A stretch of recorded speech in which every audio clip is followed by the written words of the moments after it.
Welcome, everybody, to another episode of The Nonprofit Show.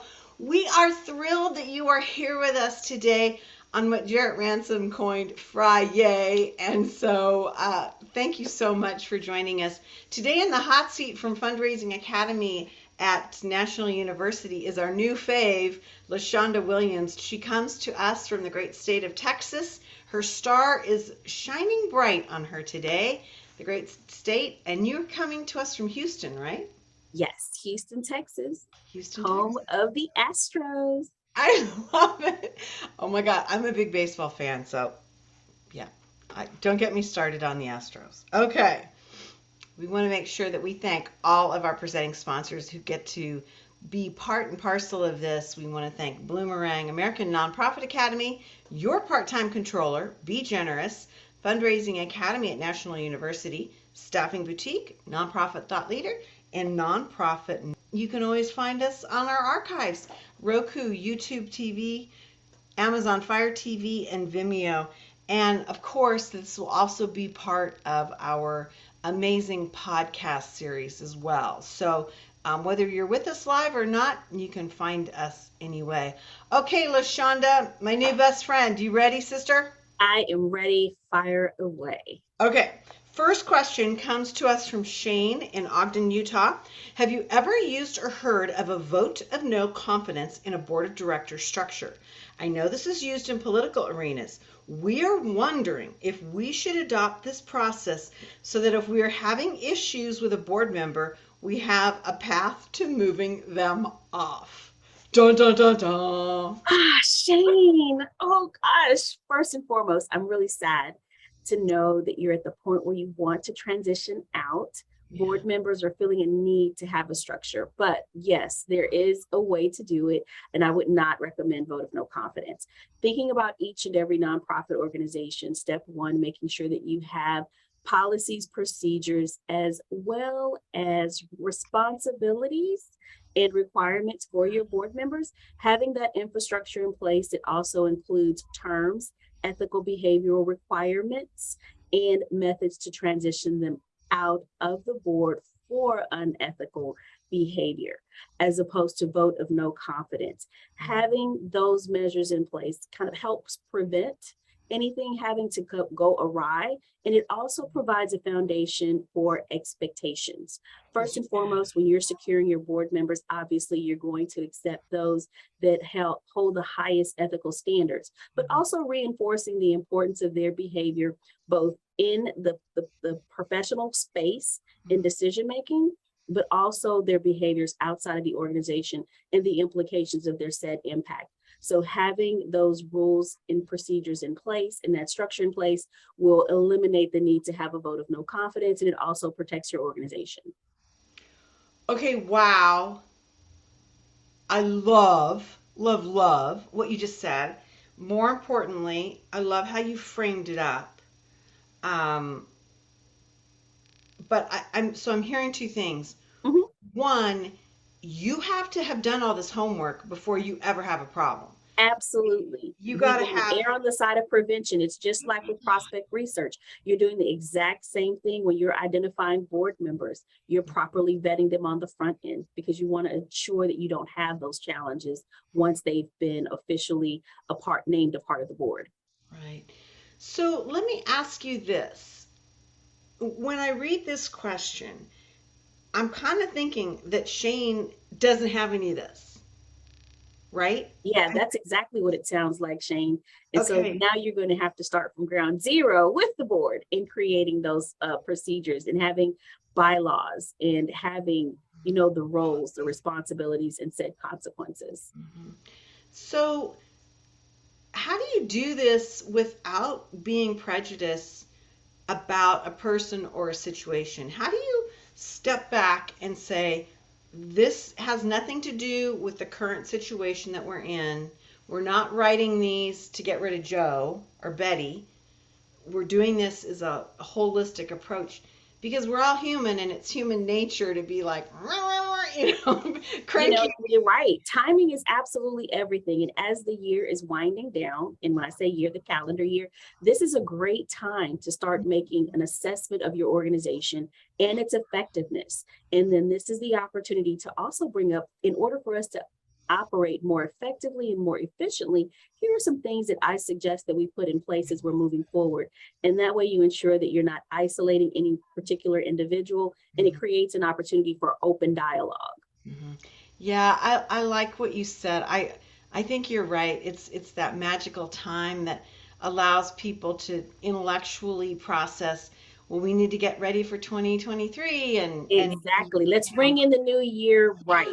And, yeah. and not just talking about consequences, but also thinking about ways that the board can build themselves as a team. What are some types of things that you all would like to do to help create a culture that is conducive for us to work in a space and everyone feel free and comfortable to share their opinion without recourse, and yet continue to respect one another. Yeah. So it's a win-win in that perspective. Yeah, I like what you had to say. Shane, there is a really exciting and vibrant statewide nonprofit association based in Salt Lake City. And I would check them out if your organization's not a member, because they might have templates or actual documentation so that you're not having to write this yourself. Exactly. You do not have to start from zero. There are a plethora of resources out there, thinking about even looking at organizations that are comparable to your existing organization that have those policies and procedures in place. And that is wise words, because that's right. Depending on what sector you are within the nonprofit world, there are going to be different policies Mhm. and And the guidelines. structures, exactly. Yeah, awesome. Okay, well, Shane, I hope that has helped you, because um, that is the first time we've ever gotten that type of a Yeah, question. that was a good one. I have confidence in you, Shane. You will be able to move forward with confidence and putting that structure in place.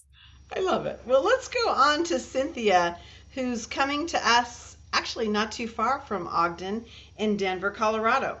Could you please talk about the ethics and realities of giving fundraisers bonuses or rewards for exceeding their annual goals? We want to keep our fundraisers in the development department, and I like how they capitalized it, development department, giving them their due, happy and staying on the team. What say you, LaShonda? So this is a very tricky, but yet not so tricky question. Being being a member of AFP and recently receiving my CFRE certification, I understand wanting to share the enthusiasm with a monetary gift. However, from an ethical standpoint, to associate a dollar amount with a bonus would not fall in the ethical realm. However, when wanting to reward employees for doing exceptional work, you can reward them throughout the year as you're creating milestones and creating celebrations, and create a metrics that is celebrated across the division, as opposed to monetizing it at one particular end at the end of a goal being met. Because the last thing you want is for your donors to have the perception that their funds are possibly being used for bonuses. It's Okay. not really their intended purpose, and we want to build trust. And so, with keeping the morale high, there are a variety of ways that you can do it that does not necessarily include a monetary bonus at the end of achieving a set goal. Now, there are also opportunities from an HR perspective when individuals exceed overall expectations, and there may be opportunity for promotion and raise. However, to tie a bonus to fundraising goals would not be ethical, unfortunately. Okay, so let me refine this a little bit, or drill down.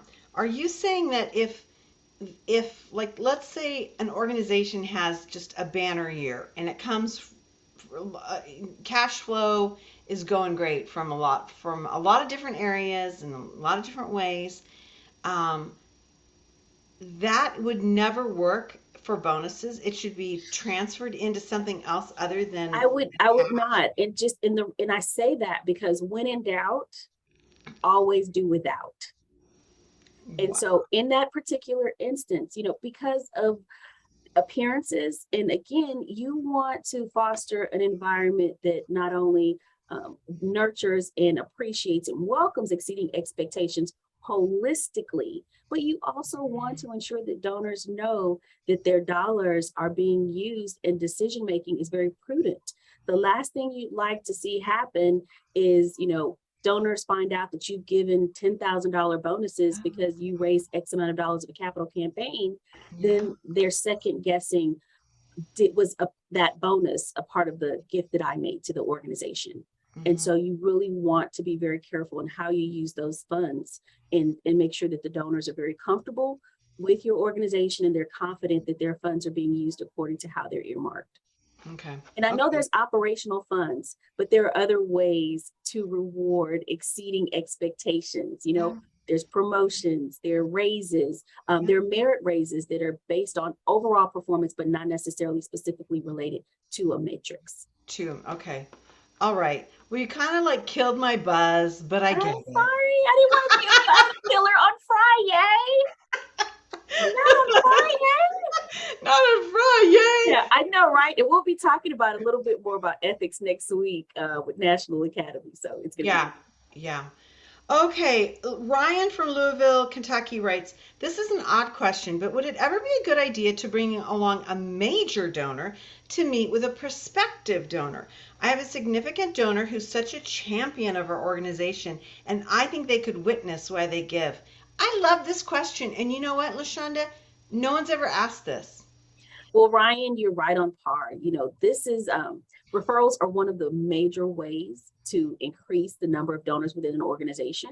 And if you have someone that is or has a great relationship with your prospective donor, I say bring them along, because the heart of fundraising is relationships. And that individual may be able to connect with your prospective donor in a way that you may not have connected. And they could be the conduit to ensuring you're able to not only move the relationship and deepen it, but also moving it towards securing the gift, which is the ultimate goal. And that particular individual will have insight on the donor that you may not have discovered through prospect research. So always think about the scope of the relationship. And if someone else has a better relationship, it's perfectly okay to bring them along because they will only add value to the overall experience. I love it. I think that's great advice. And I love that this question was asked because maybe it's something to be looking for. Absolutely. Like you said, that referral is just magic, and it to be is. looking at your champions and saying, who could help us with that? Who better can help us than someone who's already given Yeah. and that knows others who shares the same desire to give and support. So yeah, it's perfect. I love it. Okay, this is really interesting. This is a question that just came in, and so I'm gonna read it to you, and then let's see if we can tackle it because I think it's fascinating. Tola writes in, what is a remote versus hybrid work structure?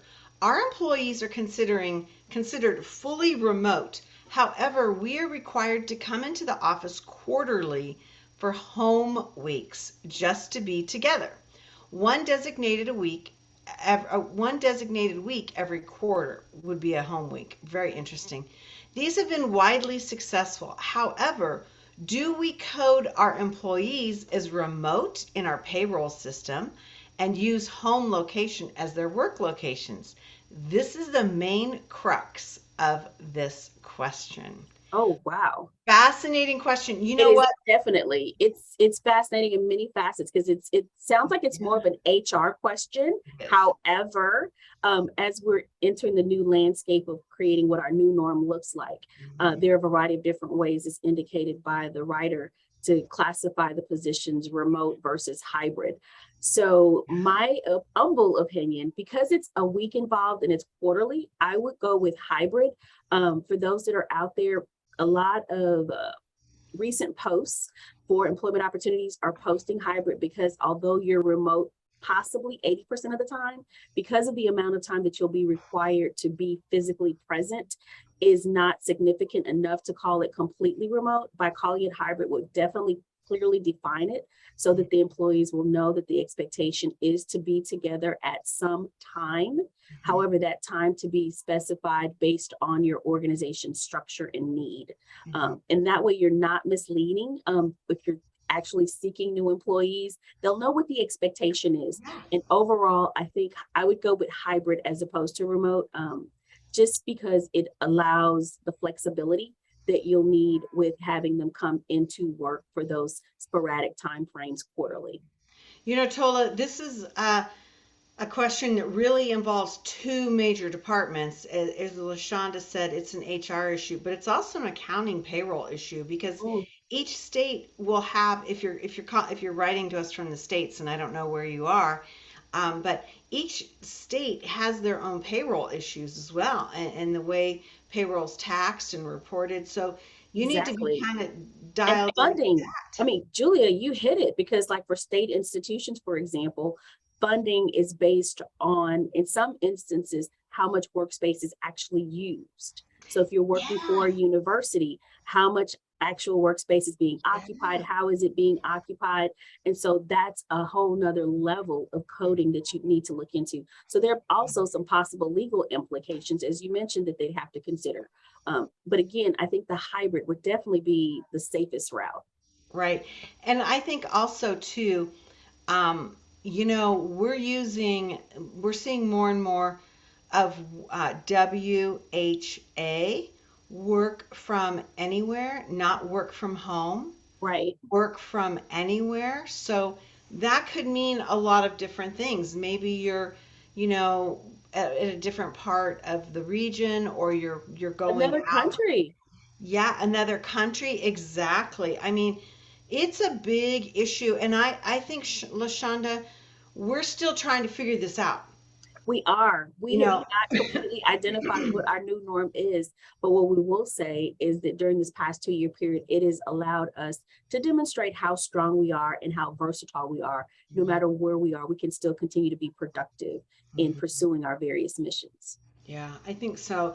It's really an interesting discussion, and to your point, LaShonda, it's not going away. Like the all clear for COVID or whatever, we still have labor that wants to work in this structure, and management that in many ways are saying, I'm getting more results from my teams that are working remotely. And it's so funny that you should say that because we talked about incentives and bonuses just a few moments earlier. And Mhm. so an incentive or bonus for exceeding goals could be, some PTO, some additional personal time Yeah. off, which doesn't cost the organization any direct revenue. Ah, However, would be greatly appreciated if the office environment is traditional and you're working face to face. mhm, So there it creates a lot of flexibility mhm, and room for creativity. mhm. Again, the key is going to be identifying what you'd like your office structure to look like. And Yeah. getting the employees' feedback is really important as well, because if you want to retain personnel, you want to make sure that they're a part of the decision-making process and that their voices are heard. It's so interesting. I've been working with a nonprofit who serves in Africa, and there's a 9-hour time difference Mm, between the leadership in the U.S. and the leadership in Africa, and so it is a stress on somebody to make the meetings, right? Whether you're, the one that has to get up early or the one that has to stay up late. I mean, it's a really interesting thing for those folks to watch them navigate this work from anywhere. And they're in the field, so they're doing work that means that they don't always have access to even electricity, right? So right. it's been really interesting to watch them kind of navigate this, and they are navigating it one on technology first because that's like their barrier, and then Right. two, they're trying to navigate what's the most comfortable for their team so that they're not burning them out, Exactly. right? Employee morale plays a major role in retention.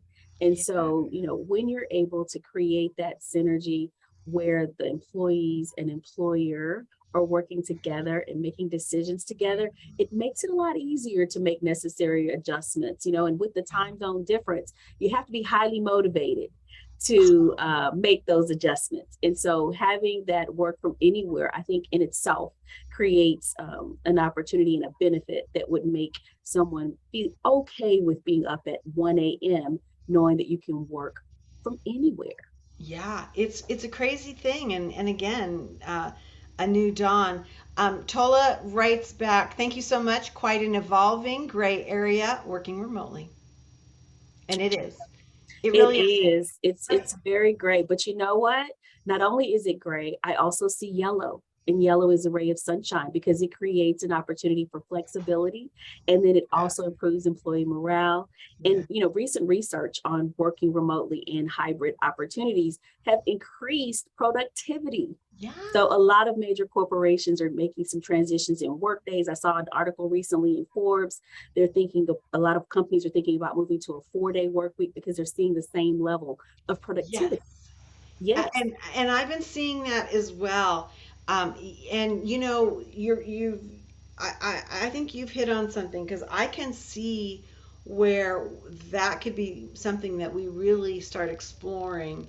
And I've heard from organizations that have adopted that their staff members feel like I'm going to lose a day of productivity, so I got to be more product. I have to have more productivity and planning in my 4 days. exactly. It's very interesting. It's I'm glad becoming you more brought that up. efficient in what we do, Yeah, yeah. and everyone really, can really appreciate having that 3-day weekend. And that in itself is another form of motivation. Yeah, absolutely. Well, wow, you are always a rock star. We've got another comment that's come in, and I'll just go ahead and read it to you. It says, "LaShonda, I agree, and it's about taking major donors. I've taken major donors with me to ask a prospective donor, and it's been positive. So, I guess, Absolutely. You can never go wrong because they've had a wonderful experience. Now, obviously, you're going to take your stellar donors with you who have definitely had phenomenal experiences, yeah, and they're going to share that love for philanthropy and the love for your organization, which is going to help you make the ask successfully. I love it. Well, speaking of donor love, man, we have like co-host expertise love with LaShonda Williams coming to us as a trainer from Fundraising Academy, based in Houston, Texas. LaShonda is part of the amazing team that stretches across this country with Fundraising Academy at National University. Check out fundraising-academy.org.